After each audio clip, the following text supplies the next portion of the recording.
Nice. And we are live.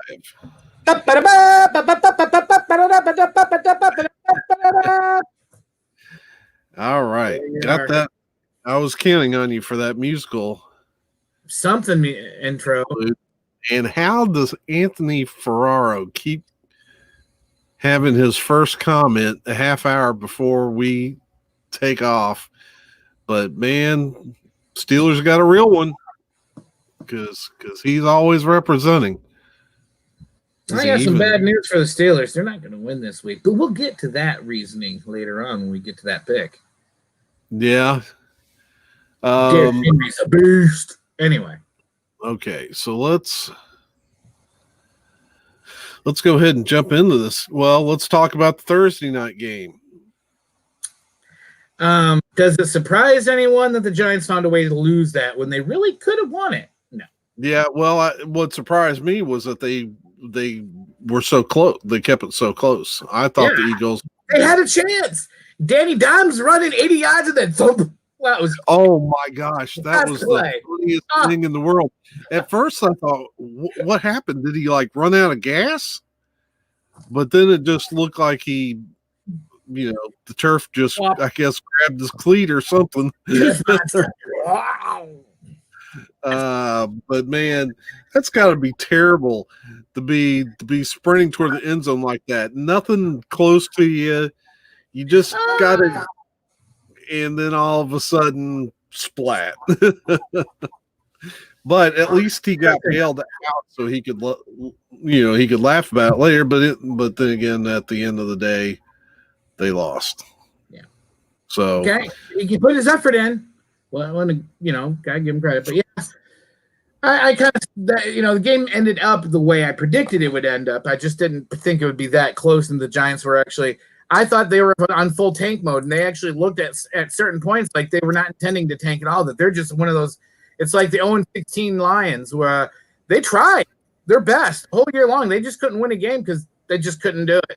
And, well, they got one win under their belt. They're one win better than the Jets, but New York's a sad, sad place to live right now. Yeah, between the Jets and the Giants, it is quite terrible. And to lose to the Eagles is just a double burn for New York, it's one thing to lose a game like that, but to lose to Philly, ouch. So the first game we got tomorrow is the Panthers at the Saints, I believe. Yep. And I don't know, is there much discussion about this as far as who's going to win this game? Not really. I'd like to say that as a member of the Cat Team Brotherhood, I always support my cat brothers, but I mean, their records are not that far apart. It's just the games that the Panthers have won. Teddy hasn't looked as good as I thought he could. He looked sharp one game, and then the rest he didn't. I don't know. I'm feeling that I think the Saints got this one. I don't know. You feel differently? Yeah, it's at home. I think the Saints have been a bit of a victim of. Well, I think their schedule has been a little bit harder, hasn't it? I mean, not only that, but Michael Thomas is supposedly back tomorrow. So that's the number one receiver in the NFL last year, if I remember right. So I think that's going to make a big difference on how the offense performs this week. So. Yeah, I mean, as I look at the Saints' schedule, one of their losses was a barn burner with the Packers. So, right, and the other team that tripped them up, they could be a 4-1, 5-0 team. They could. Yeah, I mean, I just think the Saints are a much better team than what the two records against each other look like. I just and I think Brees will get his, and easy pick. Yeah. So then we get the Bills at the Jets. Do you think Josh is going to have another bad game? Come on, he's not on a streak here, and I don't care. I've looked at offense, defense, special teams, offensive line, defensive line. There is no – usually when teams are bad, you have one area you're like, yeah, but they got a pretty good secondary, right? There's nothing good about the Jets. Nothing. I've looked through and like they stink all the way around. They are the next great hope to go 0-16. They really can. I have faith in them to do that. I have no reason to think the Bills won't completely rebound back with at least 14-point win. Yeah. Yeah. First thought that comes in my mind when it comes to the Jets is right now, one of the things that one of the tie-breaking questions in my Pick'em League is who scores the most points and who's going to score the least amount of points. And every week, the least amount of points, I always pick the Jets. I mean, I can't think of anybody else that would be a better shot at that. So that tells you a little bit of where my mind's at with this game. I think that the Bills are probably gonna wipe the floor with them. I mean, I think the Bills' defense has struggled a lot this year. This will be a good game. Strong. Let's be honest; they looked really good. They had a couple off weeks here, but they had a good start. They've been an up and down team, and the two teams they lost against, I think they're fine. The Bills' offense has been excellent this season. Yeah, the defense, right? The defense that's given them trouble, but I think this will be a good practice week for that defense, for them to try some stuff to see what works. Because you want to build confidence in your defense, play the Jets. But then again, I think a lot of stuff will work against the Jets because they're so terrible on offense. I mean, can we really hold it against the Bills that they lost to the Chiefs? Come on. No, I'm not. Yeah, and then who else beat them? The Titans. Yeah, again, they're another really good team. So yeah, right. I think the Bills are a lot better than what people are going to give them credit.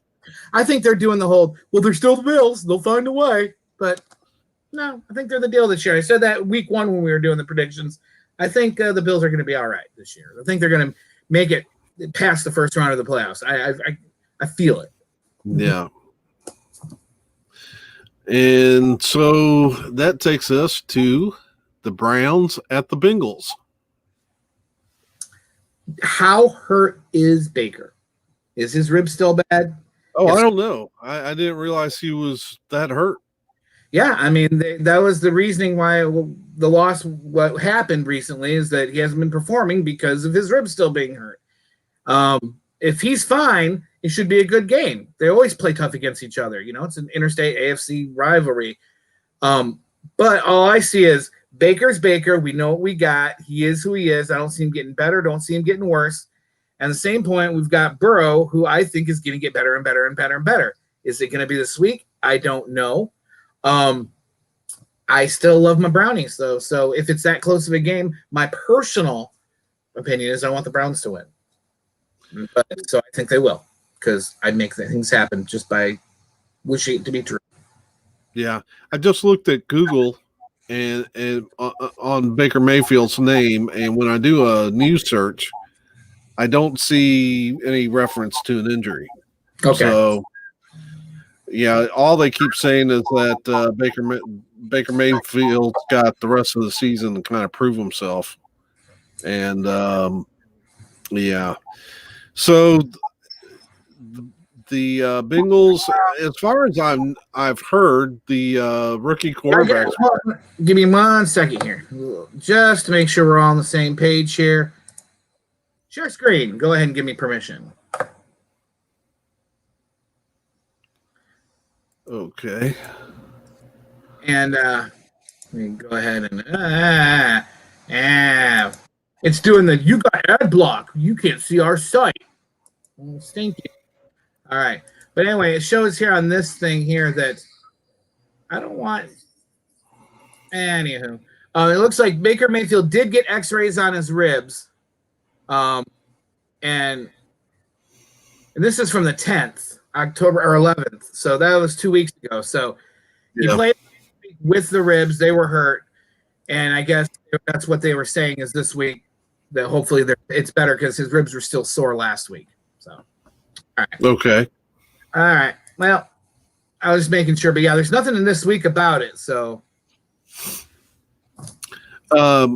Yeah. So as far as I've heard about the Bengals, Joe Burrow is playing well, but Yeah. they're not winning a lot. So Mixon's had a couple good games, so that's helped Burrow out. It's always good when you're a young quarterback and you can have a solid running game when it shows up, but it just hasn't shown up consistently. And there's a lot of question marks in this game. If there's a great running game for Burrow, then Burrow's going to do great to complement it. If Baker's hurt still, if Baker's not hurt, will Odell Beckham Jr. do something stupid? I don't know.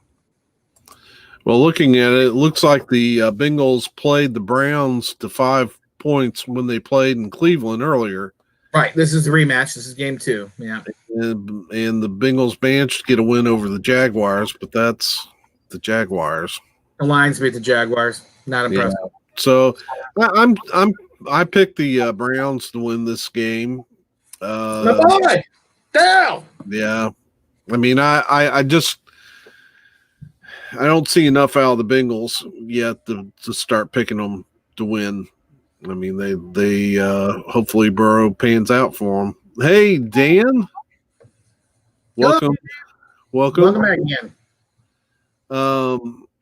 Yeah, I'm not picking the Bengals. I'm sticking with the Browns. I think that they're a little bit more solid. Now we'll see if they can, Baker Mayfield's got to step up. They've got to start showing improvement, and they can't just. I guess the object of the game isn't to stay mediocre. So, let's see here. Who's next? We got the Cowboys at the Cowboys at Washington, and boy, the Cowboys just got embarrassed. Is Dallas going to be starting Dalton again, or are they going to go to somebody else? Do we even know what's going on there? I don't even know. I heard some rumors that they're like trying to sign quarterbacks and stuff, and they're trying to get Dalton out of there, but they might be stuck with him for a couple weeks. But let's do a quick search on Andy Dalton's name. Yeah. See if there's any. The headlines aren't saying anything except. Well, let's see. ESPN's Ryan Clark compares Dallas Cowboys Andy Dalton to turkey bacon. Nice. On Get Up. Yeah, they're not. I'm not seeing anything saying that he's getting replaced, but I'm sure they're probably not happy with him, especially after that last game. That wasn't pretty. When the Cardinals curb stomped them on their home field. I mean, that I had a fun day. Yeah, that's never a good sign. And then in the wake of all the Tua Fitzmagic controversy right now, I have actually seen some talk where Cowboy fans are like, "Ooh, can we get Fitzmagic from the Dolphins?" No, it's probably not going to happen. He's there just in case. We hope that Tua is going to be fine, but the Dolphins are smart enough to not throw away a solid backup. Right. I don't see Tua going anywhere. Somebody was even suggesting a first or second round pick for Fitzmagic, and I'm like, are you crazy? No. You're not going to. Yeah, well, I do want to talk about the Tua Fitzmagic kind of controversy, but let's get remember. I just looked it up. If they pull Dalton, the next up is Ben DiNucci. Who? That's my point. Ben DiNucci. DiNucci. And they have on the practice squad Garrett Gilbert, but yeah, they're kind of stuck with Dalton. Now it just sounds like you're making up names. Nah, for real. Ben DiNucci and Garrett Gilbert. Yeah, things are looking a little sad for the Cowboys right now. Yeah. Yeah. But then again, they're playing Washington this week. Yeah, I get that, but I'm going with I'm picking the Redskins. I'm going to call them that. I'm picking the Redskins this week against the Cowboys. I don't care what they say. I cannot do it. The Washington football team. We're all football teams. Come on. But no matter what, I have that thing like you have a little bit too, where we're a little anti-cowboy at heart, and I'd like to see the young quarterback there. I'd like to see Haskins get that breakout game, and what a better breakout game to have than against the Cowboys. So, because they got rivalry. Well, Haskins isn't starting. No, you say this. Oh, really? Haskins got replaced last week. Last week, I thought that was just a 1 week day thing. Oh my God, you're right. Oh my gerb. Yeah, so I'm not. I knew they had Smith in there and they had Kyle in there, but I didn't know that was a permanent thing. But it sure looks like it is permanent. Okay, and it's going to be Kyle, so they're not even going to put the old man in. Yeah, I don't like Kyle Allen, man. Jeez. So I mean, that's In fact, there. I guess that'll be another rumor. Will Dallas make an offer for Haskins? They could. There you go.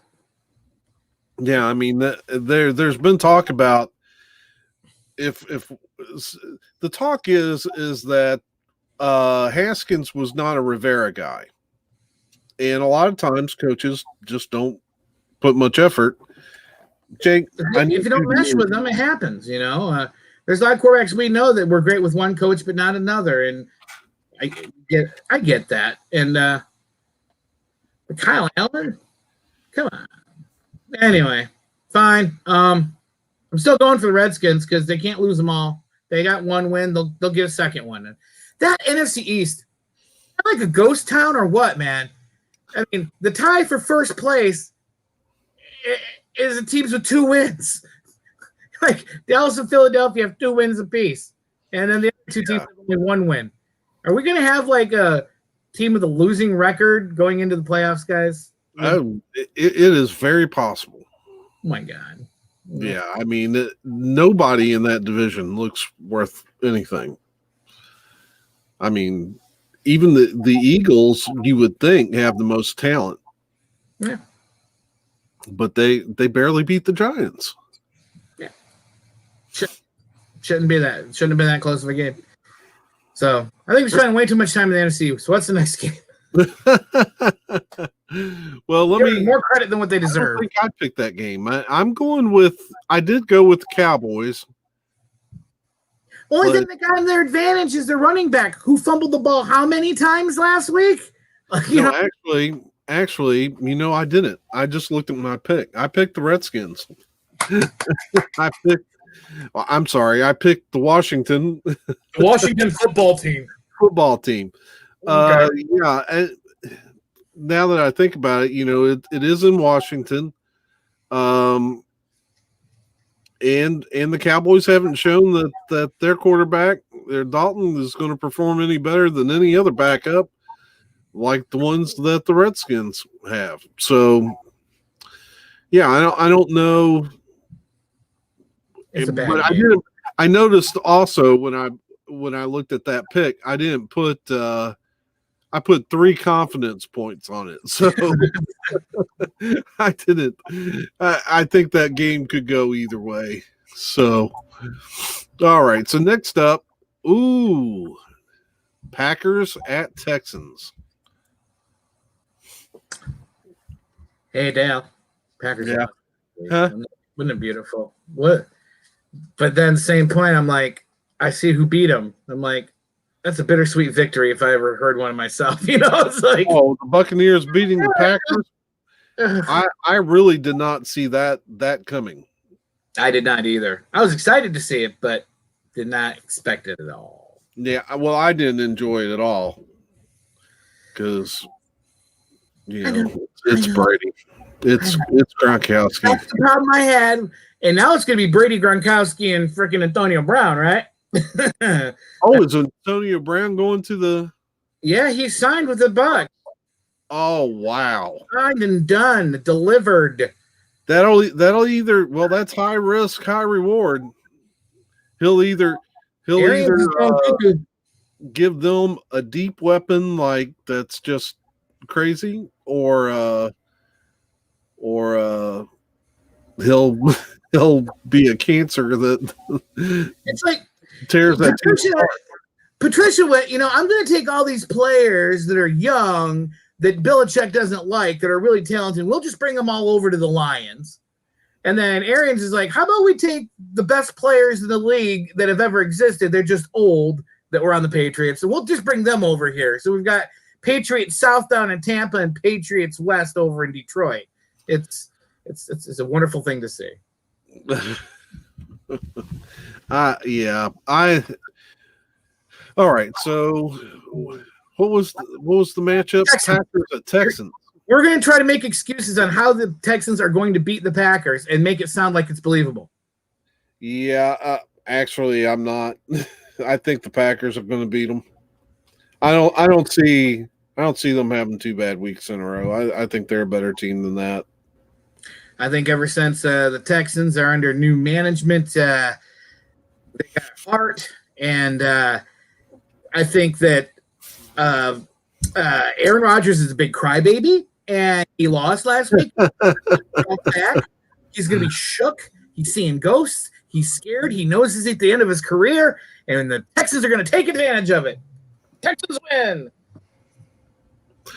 Well, I'm looking at it, and the Texans beat the Jaguars. You wait. Big deal. Lions They beat the did Jaguars. keep it close to the Titans, but Yeah. This Oilers versus Oilers game, and that always goes rough with those two guys. I'm still not convinced they can hang with the Packers. I You're probably think right, but I can't fix the Packers. I can't do it anymore. I did it last week, and it hurt. it hurt me, and I picked them, and guess what? Wait a second. I picked them, and they lost. Packers are going to win this week. That's right. At least 2 touchdowns. Easy win. Aaron Rodgers discount double check. That's right. I'm picking the Packers. I forgot. I picked them last week, and they lost. That's the ticket. I'd never pick them, and they win. I can do it. I got magic. Fitz magic. No. Anyway, I'm with you. Go Pack. So that's it. We're going to start jinxing teams with our picks.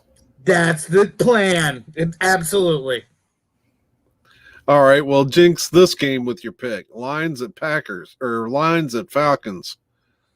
Oh, the Falcons played a good game for once. That doesn't mean they're good.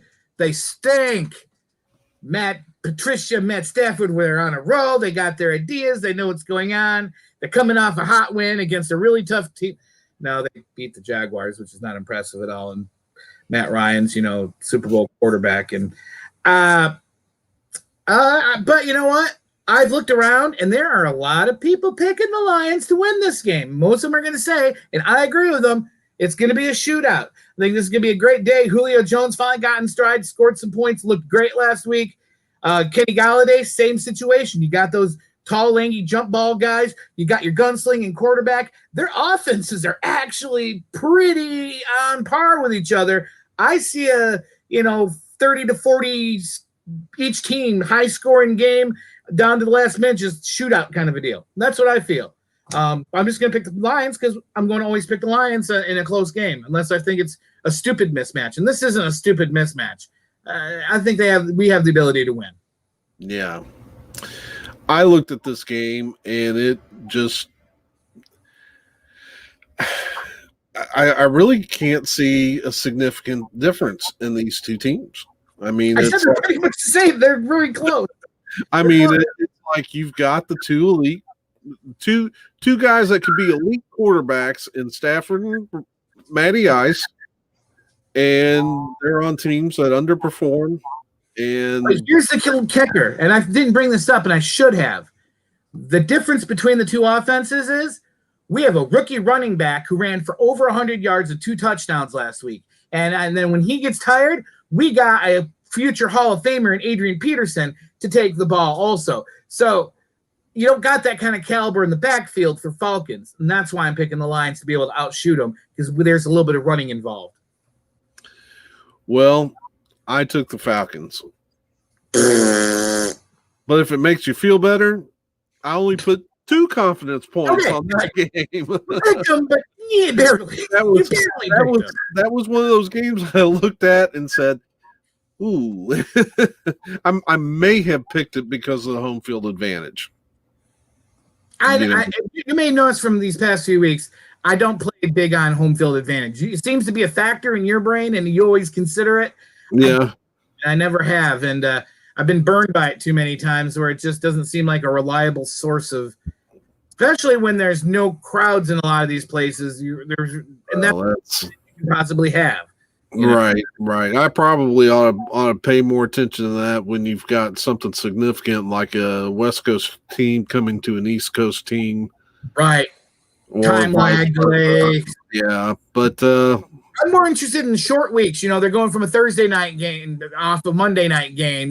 Things like that. I think those are significant in there, but yeah, not a huge deal. But again, I did, like I said, I put 2 points on it, which tells you how much confidence I have in either team. America, Dale, you can have the right to pick the wrong team. You can do that. All right, we got the Steelers at the Titans. This could be a interesting game. This is my game of the week. This is what I'm looking forward to. This is going to be good. This is going to dictate who's probably going to be AFC to me. I feel both these teams are Super Bowl caliber teams. I can see them both in the AFC Championship game. I could. And they're going to be at least in the Final Four. I have gone from being a casual fan to I like him fan to he is a stud unit of a human being, and he is a mortal crusher because he is a football god of Derrick Henry. Man, he is the beast. I love him. And as long as he's healthy, and he can run. You hand him the ball and he can go 90 yards. You don't need anybody else. Quarterback, good, great. He's doing great. Good for you, ex-Fish boy. Good for you. But I think the Steelers are good. Ben's good, but I don't think they're a winless all season long team, and they do need to lose a game. And this is where it's going to happen this week. Yeah. I look at Derrick Henry and think, man, they got the wrong jersey number on him. Because he wears Tonka? What? He wears 22, and 22 is more of a halfback. Yeah, but he needs like a 43, right? He needs at least a 34. That's what he used to wear when he or a 39 like Zonka or something like that. Because I see him running sometimes, and I see so much Earl Campbell in him too, where it's like I could run away from you, but I'll just stiff arm you, knee you in the face, and run over you. Just as good for me, kind of thing. I love watching that. That's fun. I can always scrape you out of my cleats if you get stuck or something, Yeah. But yeah, you got in front of me. You should have known better. You guys watch tapes back in the locker room. I know you do. You knew better. Yeah, but so I keep thinking that 22 looks kind of funny on him because he is such a bulldozer of a running back. And he's not a fullback technically, but gosh, he's a big guy and he runs like one, Right.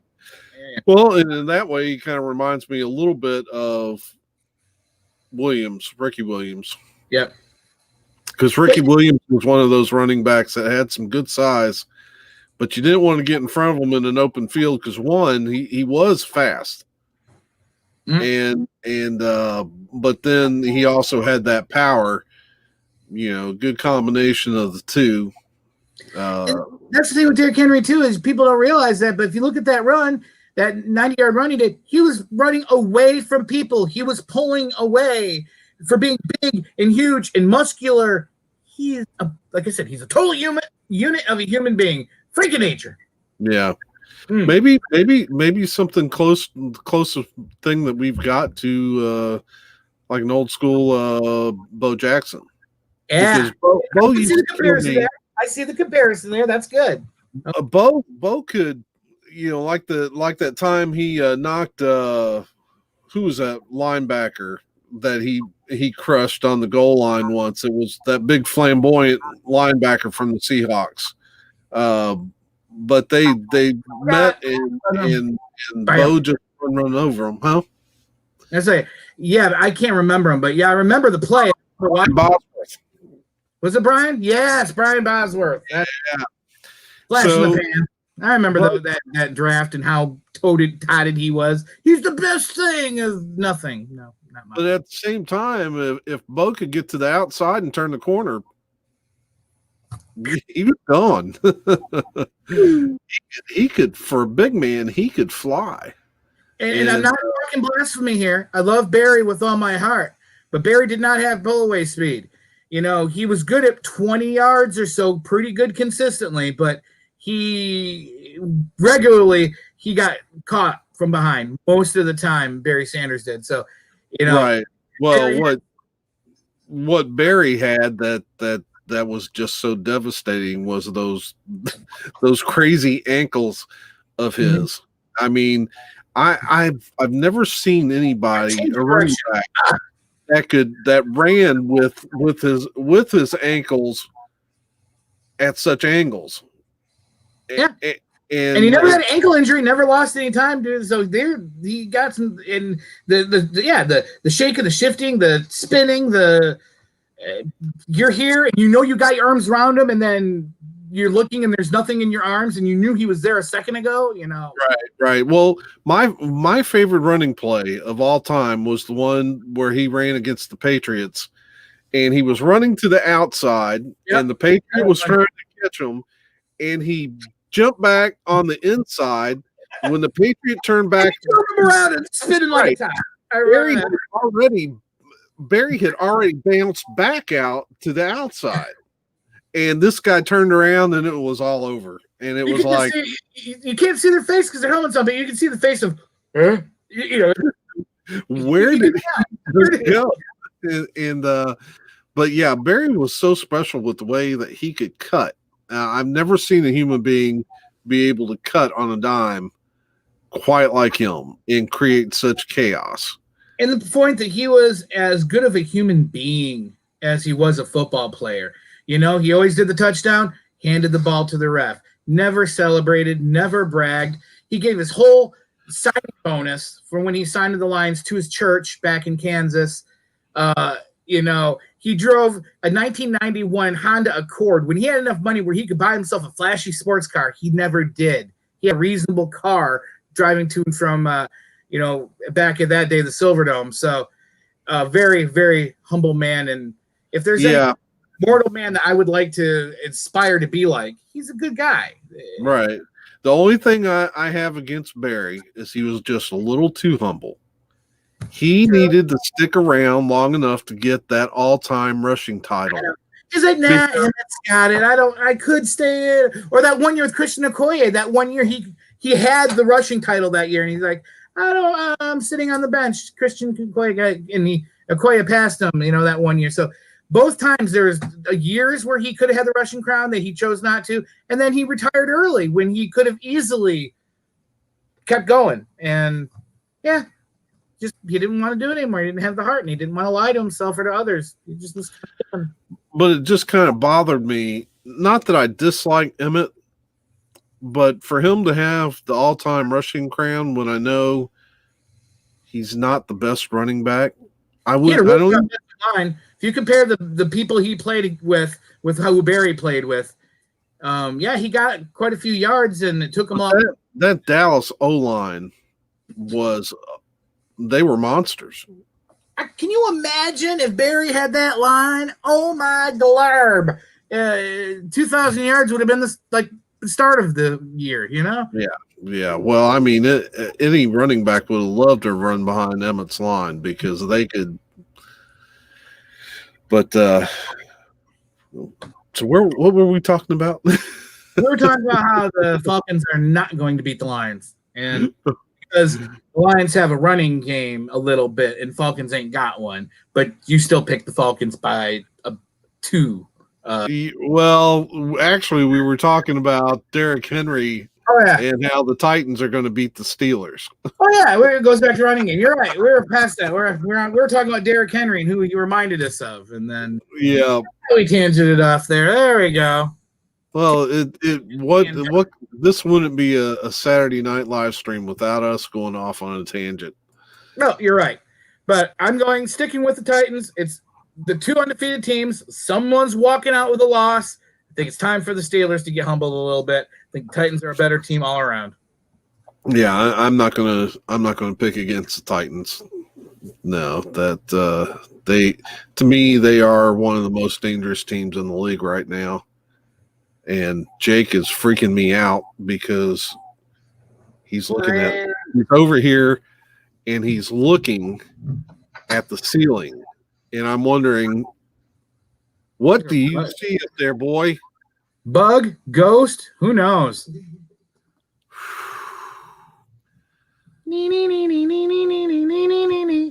Yeah. So if I see any orbs behind you, I'll let you know, okay? I'll keep my eyes out for you. I got your back. Yeah. Well, we now know that this is a haunted apartment. Or at least you have documented on video that you have a haunted residency. It doesn't just go away, man. So you haven't had any witch doctors over there or any kind of rituals of any sort to pacify. You haven't burnt any sage or anything. It's still there. Ghost Eddie Van Halen's messing with your cat now. Right.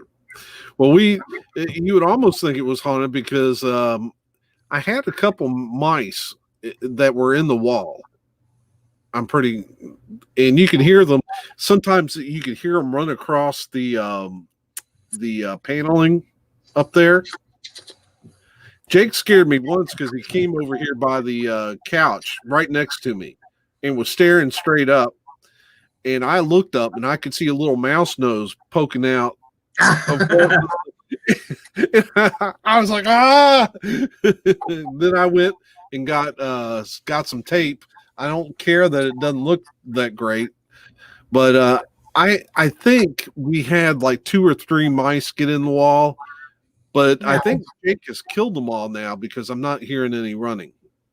Like that's what he's looking for. Maybe he's just staring because he knows that's where he can find them, and he's just waiting for one to pop up. Well, every now and then we also get a little bug. So, and he tracks those things so well. But these cats are something else. Let's see. Buccaneers at the Raiders. Buccaneers, Raiders. I'm gonna let you go on this one because Antonio Brown's not playing this week. They said he's going to be ready. He has to clear the COVID protocols and whatnot. So who? Antonio Brown. Oh, okay. All right. So still looking at the teams, still Brady and still Gronkowski. So Yeah. So looking at the two teams, I do think the Raiders are improving. I think they might be showing signs of what Gruden's trying to accomplish there, but they haven't been very consistent. They have the ability to win, right? And they've got some nice pieces. I really like their tight end Waller. He's good, but then the Buccaneers, because he was out for a week or two, wasn't he? And then but the Buccaneers, man, they looked awfully good last week, and I as much as it pains me to have to pick them. I guess I have to because I really feel like they're going to win that game. Ditto. I mean, not much to say other than I gotta back them because they beat the Packers, and so I'm going to pick them to win again. They can beat the Packers. They can beat anybody. So. Right. Nobody over there is really beyond them. All right. Now we got the Chiefs at the Broncos. The Broncos did knock off the Patriots. But the Patriots are coming off of a weird week, and they had this time off because of the whole COVID thing, and they had to make up. And I think everybody was just discombobulated, time zones, whatever. I don't see Belichick letting that kind of performance happen again. Broncos are not that good of a team. Let's be honest. Defense is better than the offense. Yeah, I get it. Drew Lock is back, and he is the future of the team, and he looked serviceable at times, but I don't see Belichick letting that happen 2 weeks in a row. He put some – it's going to be the Patriots. Yeah, well, I don't see the Broncos being able to match the Chiefs' firepower. That's just not going to happen. And yeah, I don't even expect this to be that close of a game. I've heard a lot of people say that they think, the Broncos defense might be able to. No, come on, guys, you're stretching. You just want the Patriots to lose. It's no. See, you might think that there's something over my shoulder, just kind of some weird.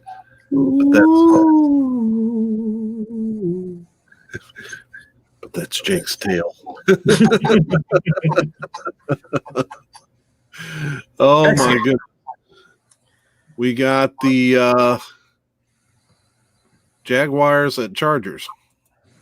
I look for Herbert, Bear, to have a beautiful day. I really think this is going to be the game where you could keep going on the legend of the mustache now. The mustache is dead. He's a DOA. Jaguar stink. Minshew had his 15 minutes of fame. They gone. Chargers, big. Yeah, I'm starting to lose faith in the legend of Gardner Minshew. I start having faith in the beard. You're starting to lose faith in the mustache. What's going on in this crazy world of 2020? Yeah, and Herbert, he looks good. Does. I know they haven't won a lot, but he is playing well. And of the 2-1 win teams, I think they're the best of the lot. I think they're better than their record by far. They're one. Yeah. And Jacksonville was a pretender a lot of this year. A lot of people had a lot of faith in them, and they didn't show much at all. At least the Chargers shown at times that they could do it. I haven't seen a lot of that by the Jaguars at all. Did I mention they lost to the Lions, and that should say something? I think so. Yeah. Okay, yeah, that's probably a good point right there. 49ers at Patriots.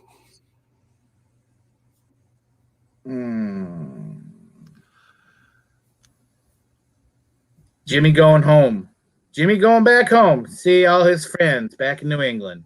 Rubbing in Belichick's face. Yeah. Oh, yeah, and I apologize about the earlier game. I was thinking we were talking about the Patriots in the previous game. I was off. What the hell was I talking about? I apologize about that. Yeah, this is the Patriots game. This is I don't see Belichick losing 2 weeks in a row, but still. Now we're talking the Niners. And I have so many questions on both sides. I would give this 1 or 2 confidence points. Do you feel any stronger about one team than the other on this one? Well, I picked the 49ers. What spoke to me on this game was the fact that the Patriots actually let the Broncos come in on their home field and beat them.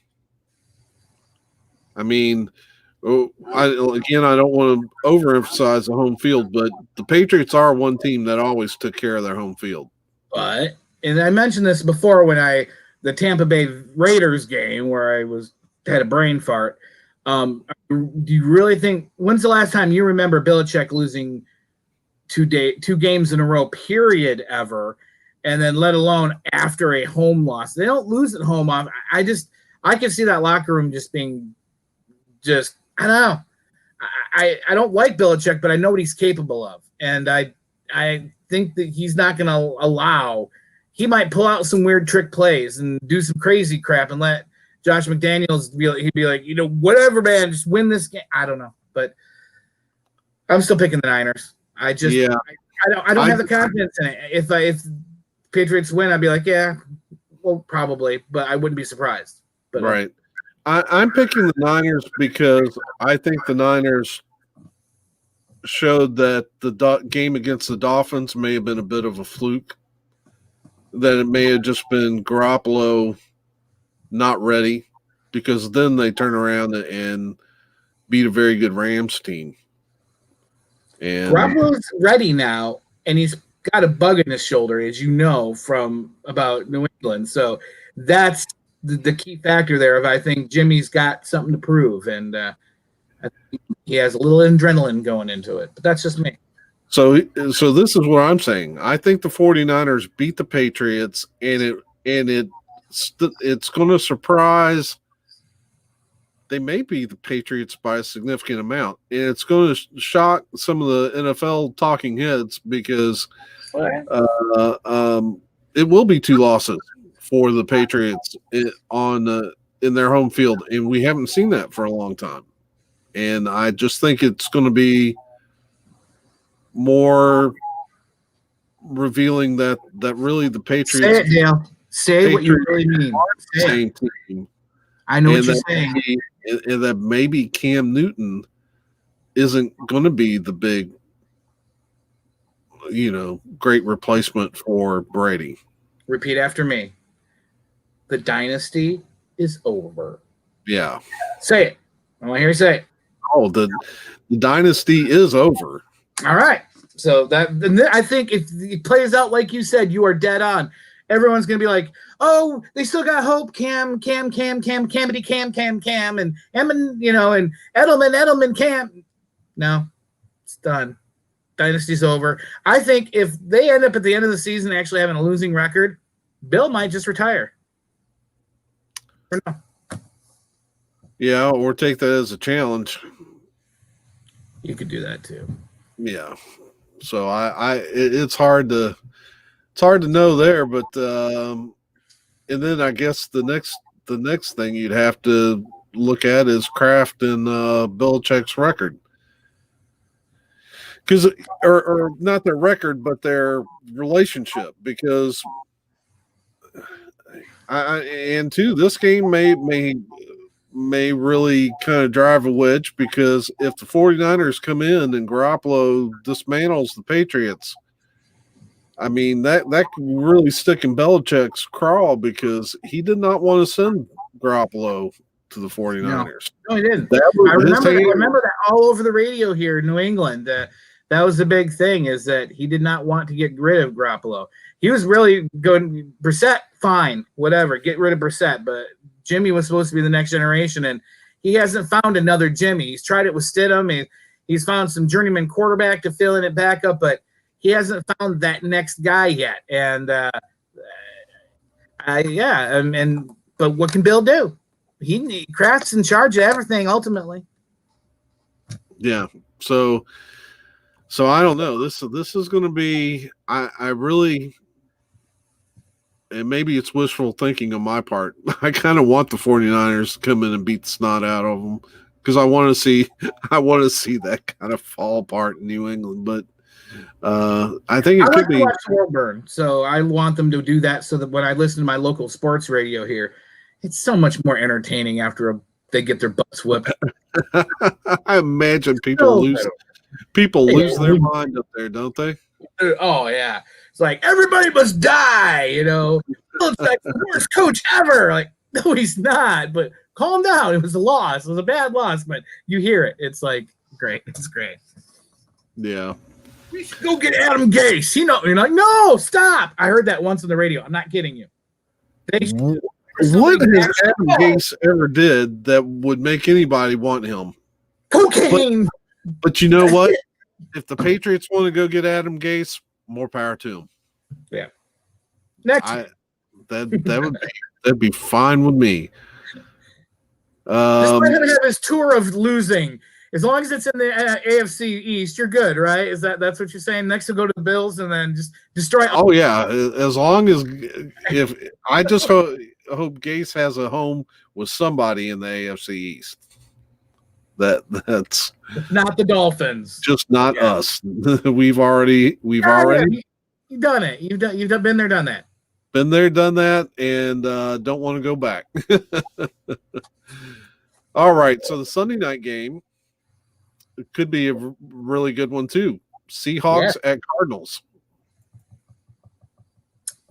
I know the Cardinals look good. They did a great job.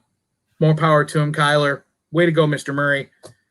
But I never this year for the NFC will ever vote against the Seahawks, no matter who they're going against, because I think they are the go-to team this year. They are. They really look that good, and we got to keep in perspective that the Cardinals that really stomped the snot out of the Cowboys were playing a Cowboys team that wasn't ready for them. And so I think that's more indicative of how bad the Cowboys are suffering right now than it is how good the Cardinals are. Not trying to take anything away from them, but I just don't think the Cardinals are on the Seahawks level. I don't think so either. I think they're a serviceable team that's got a lot of great talent and will have a decent record. But I don't see them going all the way. Even though I did predict in week 1 when the Lions beat them, by the way, they lost to the Lions also. They were going to the Super Bowl because of the Lions loss curse. I don't take that back. I don't see that this year at all. But yeah, I do think the Seahawks are a legit Super Bowl contender. They are playing that good this year. I guarantee they'll be in the NFC Championship game. They're more than likely going to go to the Super Bowl, and I don't see any reason why they can't win it. So, yeah. Yeah. And then, good sir. Do we actually have just one game on Monday night this week? Yeah, just one game, just the Bears and Rams. That's it. Okay. Yeah. Wow. When I see this year's Bears, I'm an NFC North connoisseur. You're an East connoisseur, right? You kind of history things. Remember the 85 Bears? They won games. Not pretty. Jim McMahon couldn't throw a spiral to save his life. They were all lame ducks, but they ended up somehow fumbling, mumbling, bumbling, and somehow not making any pretty numbers, getting through and winning games. It all just mattered at the end of the day who had the highest score. And I'm starting to see that with this year's Bears. They don't look great, but they're winning. And isn't that what really matters? I mean, so I'm picking the Bears because I haven't got any reason to think they're 5-1 for Pete's sake. They don't look like it. They look like a 2-4 team, but they're not. They're 5-1. So, all right, keep going till you prove me wrong. They win ugly. Yeah, I'm taking the Rams in this one, and I just think the Rams are about on the par with the Bears, but they are at least. They have a definitive mind of where their quarterback's at, whereas you just don't know with the Bears. Hey, if Foles can't win, okay, yeah, but you never know. Foles comes out cold one day. Could Trubisky be thrown right back in there? Every week when I'm watching Red Zone, anytime I turn my head and look at a Rams game, Cooper Kupp has the ball. So he seems I don't watch a full game, but it always seems like every time I see the Rams, Kupp's got the ball and he got like 10 or 20 yards off of it. It just the Rams are a more reasonable pick, and so you have every right to have that because that is the reasonable pick. The Bears are not reasonable this year. And the two Ram losses were the two good teams, 49ers and the Bills. Yeah, Bills aren't garbage. We discussed that earlier. And right. They got some talent, so, exactly. They could have a worse record than what they got right now, but they've won to some decent teams, so that makes them a decent team.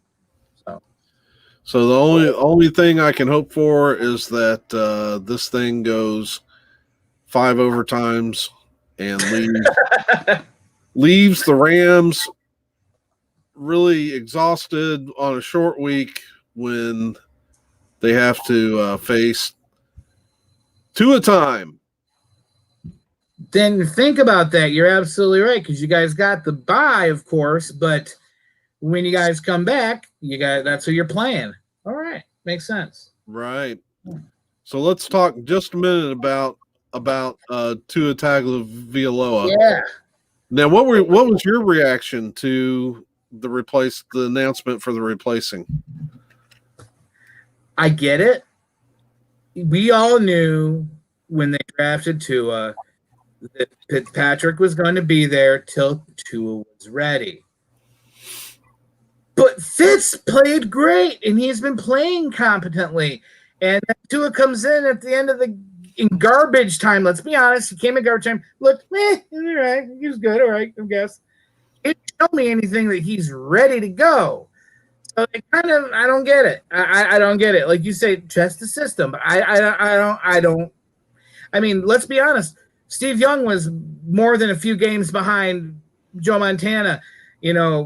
Aaron Rodgers, Brett Favre, or whatever. We can name tons of quarterbacks and people that were underlings, and it was more than half a season that they were there. So, Tua's not ready. He can't be. Put him in for some more garbage time. Let Fitzy be up by 20, 30 points. Great. Let him go in there, but he's not ready, and I'm worried that it's too soon, and he's going to have that classic too young a quarterback being thrown into the fire, he's going to get burnt thing. That's but I'm not you. I don't have the Dolphin hat. I don't got the Dolphin flag. I'm not Dolphin Dale. I just think it's a mistake. But Flores, hey, whatever. Hey, Eric, glad you could join us. We are talking about the now Tua time. Tua being the starter of the Dolphins over Ryan Fitzpatrick. And we just heard Steve's analysis of that. And now.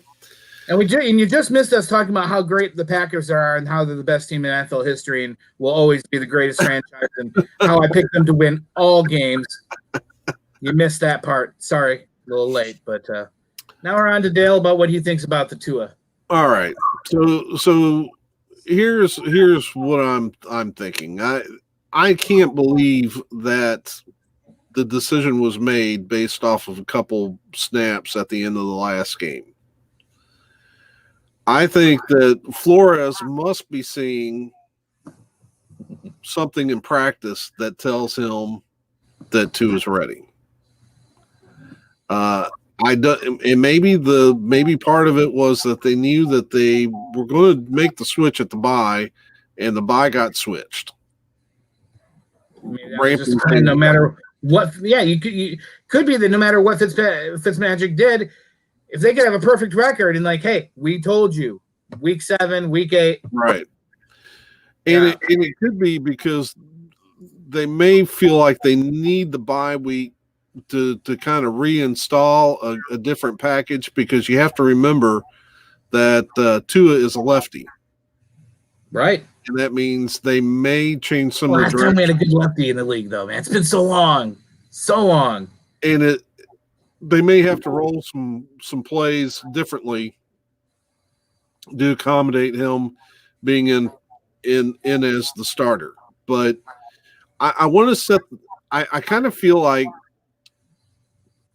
maybe because people aren't Dolphin fans, they whenever you're a fan of a particular football team, you kind of get to know that team and know them a little bit more intricately. And as I look at Fitzpatrick, I still see the streaky quarterback that has played for 8 football teams. Everybody keeps talking about, I've heard crazy stuff like he's playing at an all-pro level, MVP level, that we should be able to get a first. At times, ... I've seen at times him look like that, but you're right. From week 1, I talked about it was his consistency. Hold on a second. Nick! Yes, her alarm's going off. So let's look at it. Week 1 against the Patriots, he threw 3 interceptions, and in a game that we were in. I mean, they didn't kill us. And if we hadn't had his 3 interceptions, Do we win that game? I don't know, but we would have maybe. Better chance.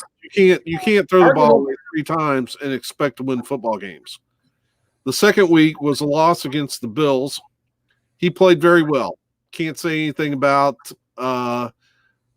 his performance contributing to the loss because it didn't. No. Our defense lost that game. So one bad performance, one good performance. And he had a good performance against the Jaguars, but it was the Jaguars. All right. Then we lost to who was our third loss to? Off the top of my head, I can't remember. Let me click on that real quick. Look it up. We lost to the Seahawks. Right. He had 2 interceptions in that game. So we were running neck and neck. You can't afford to be giving up interceptions when you're running neck and neck with the team. You need every possession to count. Again, 2 good games against not great opponents. 2 kind of games with averaging 2 to 3 interceptions apiece when he actually gets some good opponent. Right. And then we faced the 49ers, and I'll give it to him. He played lights out, and we clobbered the 49ers. Yeah.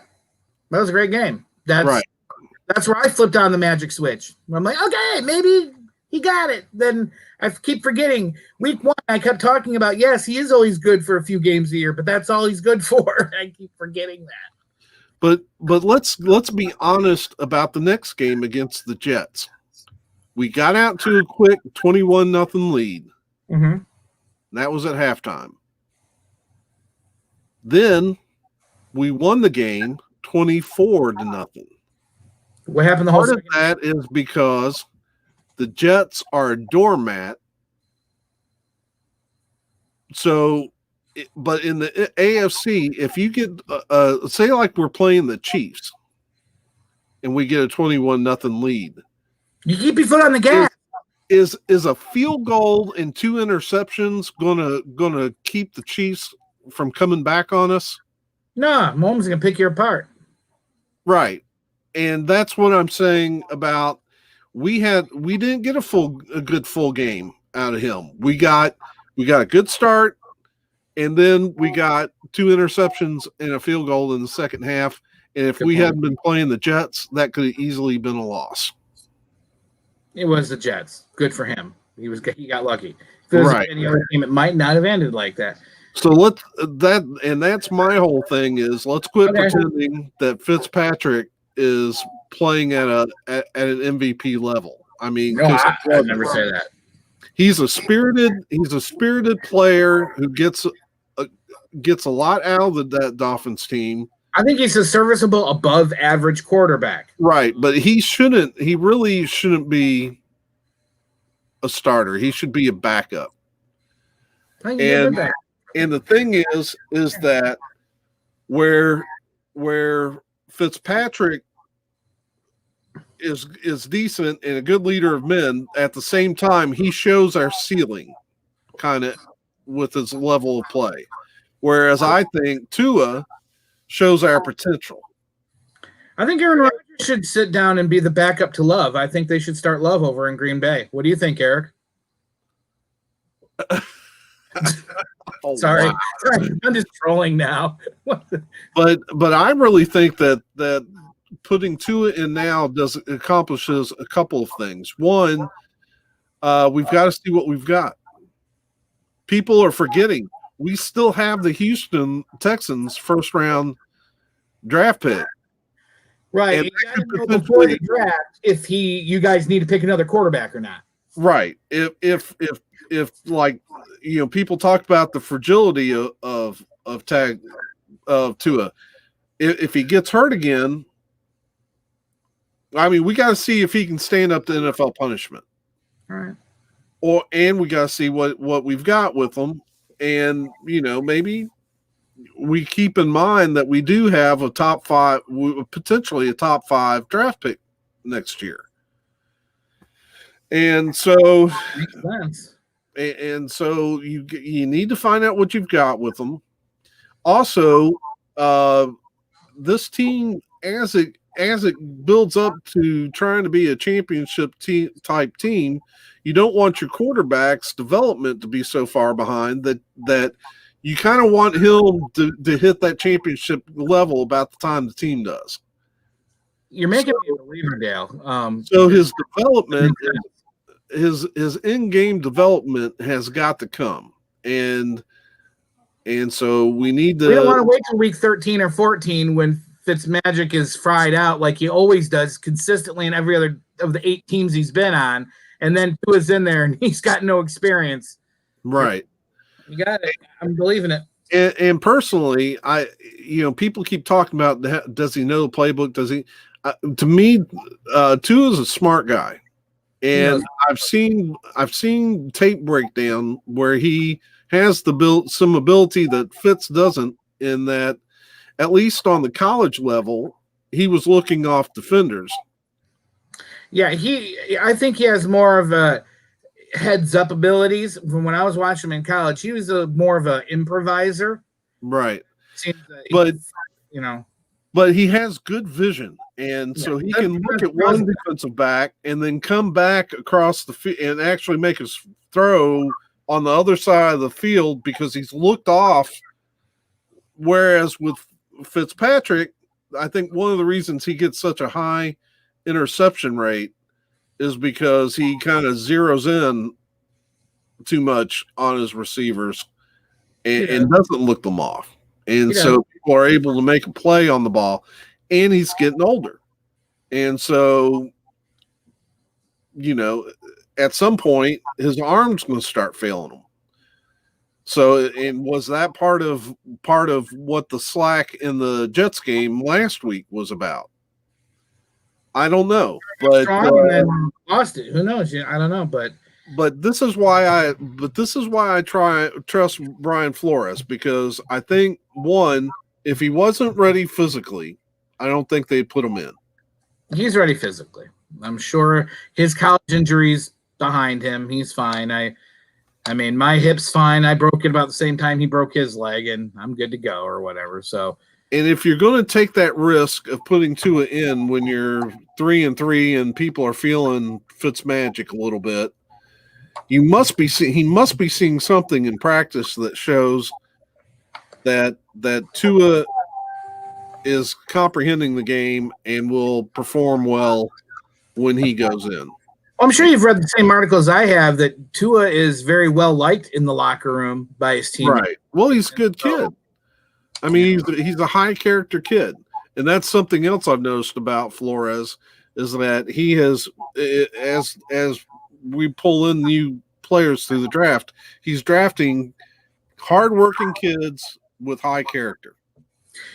I hate that you guys have to do that, but after what happened with the offensive coach and Gase and other things, I can see how management there is kind of minding their P's and Q's about character because they kind of had their butts on the fire not too terrible long ago about that. So well, and I think it's because I think too you want high character guys because they're not going to create a lot of drama.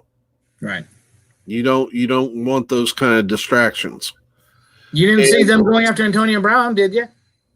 I didn't hear them delving part of the conversation at all. No. And I don't think we would be that type of. But I'm so while I admit the benching of Fitzpatrick caught me off guard. Same here.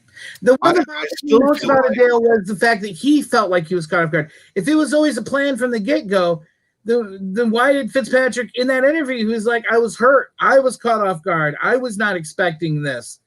That's the part that bothered me about the whole thing is I was all cool with it if it was in the game plans and he was aware of it, but he sounded as though he was genuinely hurt and he thought that he was going to continue being the starter.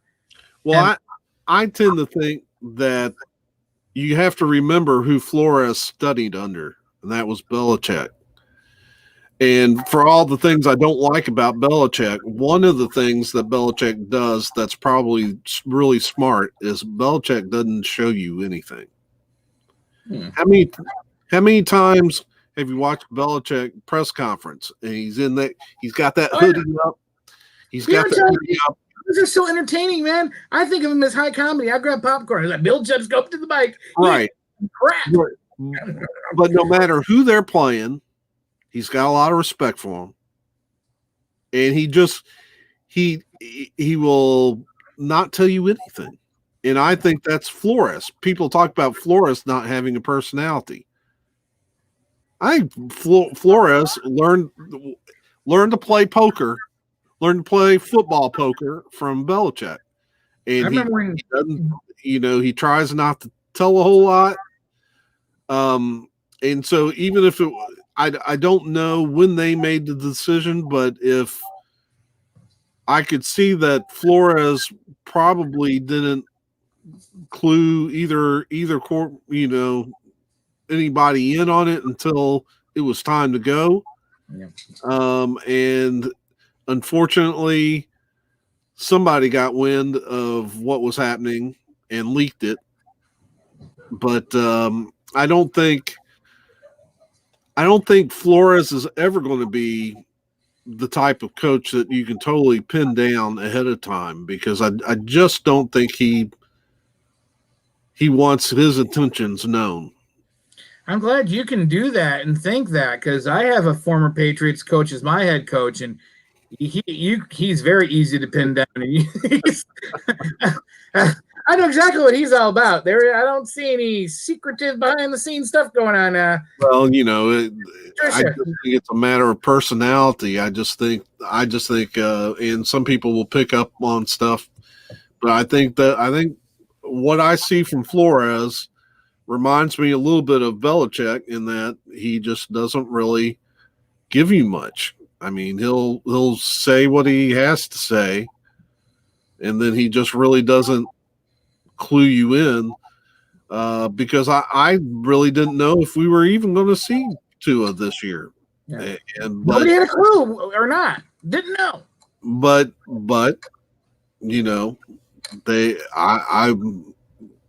it doesn't matter what we know. It matters what Flores knows, and he just. I wish Patricia would shut up sometimes at the press conferences. He talks way too much. Oh yeah, and I always thought it was smart, to not talk a lot. Belichick he never gave you bulletin board material. We're on to Cincinnati. That was his answer. Remember that one? Yeah.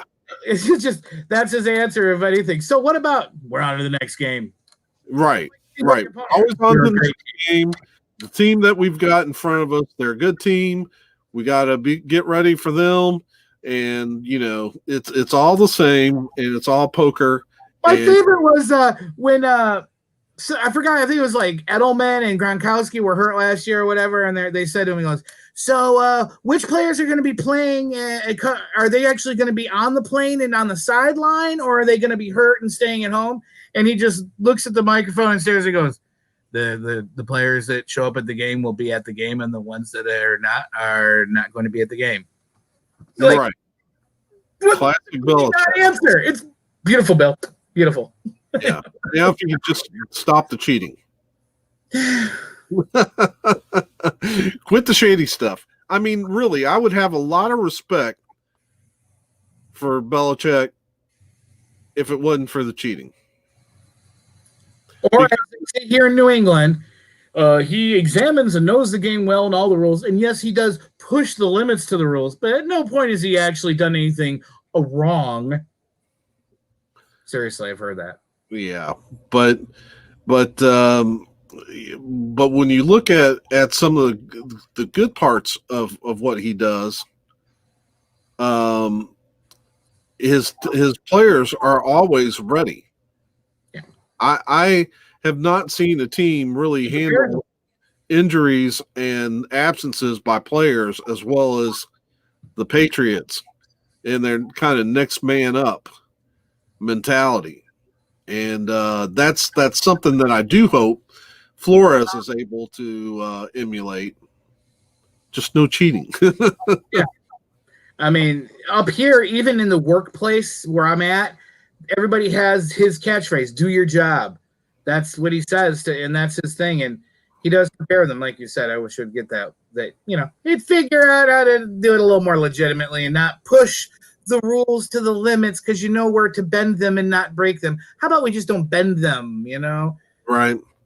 But at the same time, and I'm not defending it because I hate cheating, but maybe he has a little bit of a point because so far the NFL hasn't taken anything away from them. I mean, No. They still got a whole bunch of championships, and they took a pick at one point and $1 million at one point, but other than that, yeah, I mean, it's not like it's Brady. We sat Brady down for a few games. Okay, great. Sure, it was all Brady's doing. Yeah. He didn't know nothing about it. Well, the micromanaging master of knowing all little nitpicks and every nuance of everything had no clue about anything. What killed me was Brady trying to say that he didn't know anything. Oh, come on. Like, it's your ball guy. And he's like, yeah, that's the way Brady likes him. He told me. I didn't say nothing. But yeah, you did. You go, I'm Brady. I'm looking. I'm handsome. Look at me. I'm Mary Giselle. Oh, yeah, I forgot about that. You're fine, Brady. No. Yeah. Oh, my goodness. You don't want to get me started on the Patriots because I just loathe them. What's funny, though, is that it hadn't always been that way. I mean, until 2000, they really weren't significant enough to pay much attention to. Right.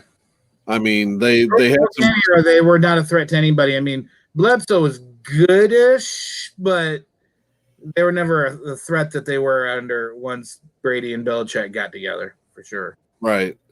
And now I remember a lot of those teams in the 70s and 80s, and they had some really good players, but and they had some really good years, but never enough to win a Super Bowl. And that was certainly the only time I got mad at them prior to the 2000s was that year around 82, 83, the snowplow game. And that I was pretty hot about that. When you play outside in New England, what do you do? And talk about a foretelling of the future. I mean, they have a convict clear the field on a snowplow so that they can get a field goal. I think the Raiders still feel about the whole tuck rule thing still to these. I mean, that's the bitter. They have to be. I've heard people talk about the tuck rule and try to explain it away, but it's like at that point I had been watching football for 25 years. I never heard of a tuck rule before then. Nope. But it came out then. I will give it to Vinatieri. Legendary kicker, deserves to be in the Hall of Fame because hands down. Because he can talk about making some clutch kicks in bad circumstances. But still, you have to. If I were a Raiders fan, I would definitely hate the Patriots because I would feel like that was a year that they got robbed. They should have had the opportunity to go on. I'd have to look at the rest of the teams that were in it to see whether I think they would have advanced to the Super Bowl or not. But they definitely had a good, significant chance in that. Obviously, the Patriots advanced and won the Super Bowl that year. Yeah. But so all right. I'm gonna wrap it up here. Been a good week. Can't wait to see some football. Thank you for having me on again, Dale. You the man. You're awesome. I appreciate every week you let me act like a moron and spew the crap out of my head without filters. I appreciate that. You tolerating me. Oh, it's always one of the highlights of my week. Oh, highlight of my week too. Told my wife that. Like, I can't wait. I'm gonna be able to build Dale again tonight. So yeah. The stuff that I need to get done right now with all these records and the record store day stuff, and I got to get a video done tonight. But I'm like, no, I'm not going to miss talking to Dale. This is fun. I love it. Yeah, but we need you to get on work on those records because I need to see what you got. Oh, you're gonna like it. Y'all gonna like it. I'll get you the teaser tonight, but like I said, tomorrow I'm gonna start showing them. Pretty much, if you name a band that's rock related from the 60s up to the 80s, I got something in here from them. Trust, and they're in decent shape. Did you get any Van Halen? I think so. Yes. Oh wow! Ooh, that's pretty awesome right there. So, but you'll see. And the situation is kind of a nice little heartwarming story of how I acquired them. So, check that out tomorrow. Value Vinyl. It's been a great night. See you, Dale. Good night.